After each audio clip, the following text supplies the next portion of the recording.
मात पिता और गुरु की वाणी बिनु विचार करो शुभ जाने। जो माता पिता की बातों को और गुरुओं की बातों को ध्यान से सुनकर और उस पर कदापि उसमें दोष न देखकर और अपने आंचड़ों में उन शब्दों को ग्रहण करते हैं, वो महान भक्त कहलाते हैं। नमस्कार, आप सभी का मेरे YouTube चैनल पर स्वागत है। जो भक्तजन मेरी वीडियो पर नए हैं तो चैनल को सब्सक्राइब कर लें। आज मैं आपको श्री रामचरितमानस बालकांड से तो जो राम नाम जो है निर्गुण और सगुण दोनों से बड़ा है। निर्गुण और सगुण राम से दोनों से कैसे बड़ा है उसके बारे में आपको बताने वाला हूँ। वीडियो के अंत तक आप बने रहिएगा। इस प्रकार निर्गुण से नाम का प्रभाव अत्यंत बड़ा है। अब मैं अपने विचार अनुसार कहता हूँ कि नाम जो है वो सगुण राम से ही बड़ा है। वो कैसे है सुने। श्री रामचंद्र जी ने भक्तों के हित के लिए मनुष्य शरीर धारण करके स्वयं कष्ट सहकर साधुओं को सुखी किया, परंतु भक्तगण प्रेम के साथ नाम का जप करते हुए सहजई और आनंद और कल्याण के घर हो जाते हैं। श्री राम जी ने एक तपस्वी स्त्री अहिल्या को ही तारा, परंतु नाम करोड़ों दुष्टों की बिगड़ी बुद्धि को सुधार दिया।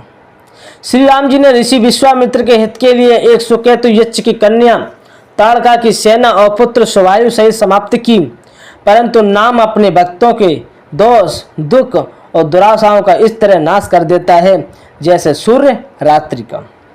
श्री राम जी ने तो स्वयं शिव जी के धनुष को तोड़ा, परंतु नाम का प्रताप ही संसार के सब भयों का नाश करने वाला है। और सुनिए, प्रभु श्री राम जी ने भयानक दंड वन को सुहावना बनाया, परंतु नाम ने असंख्य मनुष्यों के मनों को पवित्र कर दिया।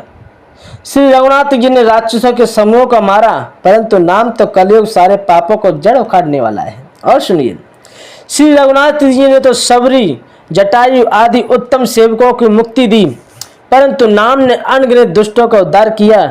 नाम की गुणों की कथा वेदों में प्रसिद्ध है। और सुनिए, श्री राम जी ने सुग्रीव और विभीषण दोनों को अपने शरण में रखा, ये सब कोई जानते हैं, परंतु नाम ने अन्य गरीबों को ही कृपा की, अनेक गरीबों पर कृपा की। नाम के ये सुंदर बिरध लोक और वेदों में विशेष रूप से प्रकाशित है। और सुनिए, श्री राम जी ने तो भालू और बंदरों की सेना बटोरी और समुद्र पर पुल बांधने के लिए थोड़ा परिश्रम नहीं किया, परंतु नाम लेते ही संसार समुद्र सूख जाता है। सज्जनोगण, मन में विचार कीजिए कि दोनों में कौन बड़ा है। श्री रामचंद्र जी ने कुटुंब सहित रावण को युद्ध में मारा, तब सीता सहित उन्होंने अपने नगर अयोध्या में प्रवेश किया। राम राजा हुए, अवध उनकी राजधानी हुई। देवता और मुनि सुंदर वाणी से जिनके गुणगान गाते हैं, परंतु सेवा वक्त प्रेम पूर्वक नाम के स्मरण मात्र से बिना परिश्रम मोह के प्रबल सेना को जीतकर प्रेम में मग्न हुए अपने को ही सुखी विचरते हैं। नाम के प्रसाद से उन्हें सपने में भी कोई चिंता नहीं सताती। और सुनिए, इस प्रकार नाम निर्गुण ब्रह्म और सगुण राम दोनों से बड़ा है। ये वरदान देने वालों ने भी वर देने वाला है। और श्री शिव जी ने अपने हृदय में ये जानकर ही 100 करोड़ रामचरित में से इस राम नाम को सार रूप से चुनकर ग्रहण किया है। और सुनिए, नाम ही के प्रसाद से शिव जी अविनाशी हैं।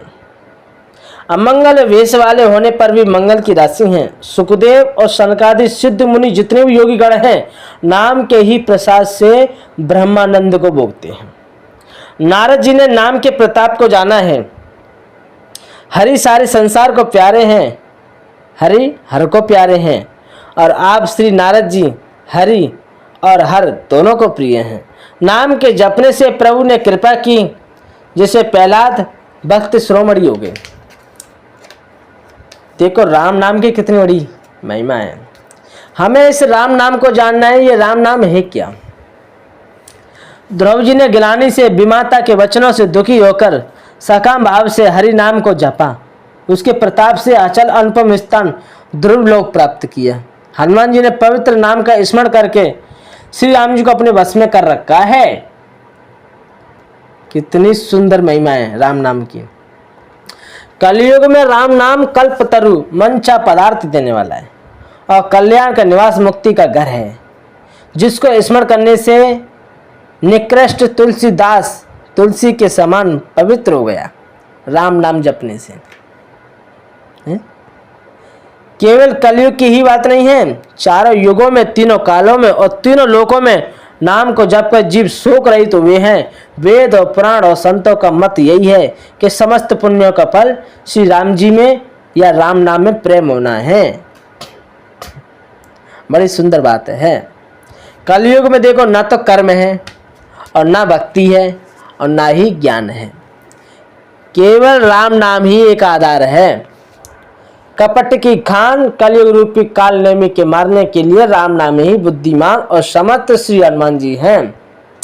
अब देखो, राम नाम श्री नरसिंह भगवान है, कलयुग हिरण्यकशिपु है और जप करने वाले जन प्रहलाद के समान ये है। ये राम नाम देवताओं के शत्रु और कलयुग रूपी दैत्यों को मारकर जप करने वालों की रक्षा करता है।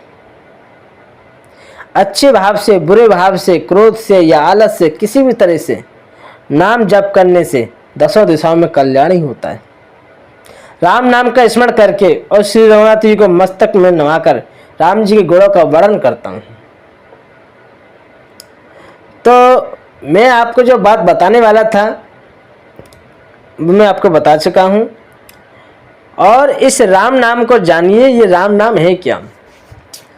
देखो, मैंने इतना सब कुछ कह दिया, लेकिन फिर भी आप इस राम नाम को नहीं जान पाए कि ये राम नाम है क्या, तो आप कुछ भी नहीं जान पाए, सब व्यर्थ। राम नाम जो है, जिसने अपने स्वरूप को पहचान लिया, जिसने अपने स्वरूप के ज्ञान की अनुभूति कर ली, जिसने आत्म स्वरूप को पहचान लिया, जिसे आत्म बोध हो गया, जिसने अपने स्वरूप की पहचान की है, जिसने अपनी खोज की है, ब्रह्म को जानने वाला ब्रह्म में हो जाता है, राम को जानने वाला राम में हो जाता है, ईश्वर को जानने वाला ईश्वर रूप हो जाता है। जब तुम अपने आप को ही नहीं जाने तो ईश्वर को क्या जानोगे। जिसने अपने स्वरूप को जान लिया वो ईश्वर को भी जान सकता है। चीज तो एक ही है। समुद्र में से हम एक लोटा पानी लेके आए हैं तो वो समुद्र का पानी है तो जल ही। समुद्र में भी वो जल है और जो लेके आए थे वो भी जल है, तो एक ही चीज। जब उस पानी को, उस जल को नहीं समझा तो उस समुद्र को क्या समझोगे। जब तक हमने एक बूंद को नहीं समझा उस समुद्र को क्या समझोगे। यही तो राम नाम है। जिसने अपने आप को जान लिया, अपने आप को बोध कर दिया, वही राम नाम है। राम नाम जो है मैं आपको बता दिया मैंने आपको। कलयुग में ना कर्म है, सुनना ये बात यहाँ पे निकल के आई है और यहाँ पे स्पष्ट ही हो रही है बात जो मैं कह रहा हूँ तुमसे। कलयुग में ना कर्म है। कर्म क्या है? शास्त्रविद कर्म है क्या? कर्म शास्त्रविद कर्म होते हैं। कलयुग में ना कर्म है और ना भक्ति है। भक्ति भी नहीं है लोगों के अंदर, भेड़ चाल है, ओनली भेड़ चाल। और ना ही ज्ञान है, लोगों के अंदर ज्ञान भी नहीं है। अगर ज्ञान है तो भक्ति भी है, अगर भक्ति है तो ज्ञान भी है। बात को मेरी ध्यान से सुनना। केवल राम नाम ही एक आधार है। जिसने थोड़ा बहुत अगर समझ लिया और जान भी लिया तो वो स्वयं अपने की खोज करना स्टार्ट कर देगा, अपने स्वरूप की खोज करना स्टार्ट कर देगा। और जिसने अपने स्वरूप को जान लिया, अपने आप को बोध करा लिया और जिसे बोध हो गया, वही तो राम नाम है। और क्या है? वो सब कुछ छोड़कर संसार के मोह माया को सब कुछ त्याग कर वो परमात्मा के समक्ष हो जाता है। सब कुछ परमात्मा के चरणों में अर्पण कर कर वो परमात्मा का हो जाता है और शिवा परमात्मा के और कोई दूसरा उसे दिखाई नहीं देता, परमात्मा ही दिखाई देता है। और वो उसी में मग्न रहता है। जो प्रकाश स्वरूप की ओर चला गया उसे प्रकाश ही प्रकाश दिखाई देगा, फिर उसे अंधकार में जाने की कोई आवश्यकता नहीं है। और जहां प्रकाश है वहां अंधकार हो ही नहीं सकता, और जहां प्रकाश है वहां तो राम नाम की एक ऐसी आनंद की राशि है, सुख की राशि है कि मैं आपको उस सुख की खान बता नहीं सकता हूं। उसका अनुभव मैं तुम्हें करा नहीं सकता हूं, उसका अनुभव तो तुम्हें स्वयं अपने आप होगा।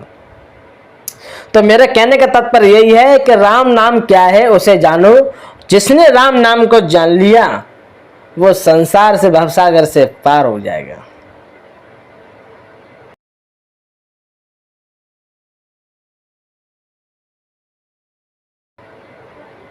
जय श्री राम, जय श्री राम।